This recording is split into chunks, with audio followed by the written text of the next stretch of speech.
आलमी हर्बल दवाखाने की जानिब से मैं आपके खिदमत में हाजिर हूँ और आलमी हर्बल दवाखाने के यूट्यूब चैनल पर आपका ख़ास इस्तकबाल है कुस्ता बेज़ा मुर्ग के साथ। आज जानेंगे कुस्ता बेज़ा मुर्ग को, इसके इस्तेमाल से कितने अमराज़ों को फ़ायदा होता है और क्या इसके बनाने का तरीका है, इसकी पूरी जानकारी लें। इसकी जानकारी से पहले अगर से आप चैनल पर नए हैं, पहली मरतबा देख रहे हैं, चैनल को सब्सक्राइब नहीं किया है तो पहले चैनल को सब्सक्राइब करके घंटी वाला बटन दबाएँ ताकि आने वाली और मौजूदा तमाम वीडियो आपको मिलती रहें, आप उससे पूरा फ़ायदा हासिल करते रहें।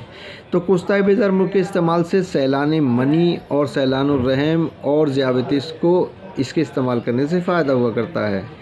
स्पर्मेटोरोइया, लिकोरिया और डायबिटीज़ को इसके इस्तेमाल से फ़ायदा होता है। पोस्त बेज़ा मुर्ग को चूना और नमक के पानी से खूब धो कर साफ़ करें ताकि अंदरूनी झिल्ली दूर होकर पोस्त खूब साफ़ हो जाए। इसके बाद एक चीनी के बर्तन में डालकर 3 अंगदस्त ऊपर तक आब नींबू में गर्क कर दें, यानी नींबू के पानी में इसे डुबा दें 3 अंगल गहरे तक। आब नींबू के खुश्क होने पर निकाल कर गिलहमत करें। खुश्क होने पर गजपुट की आग दें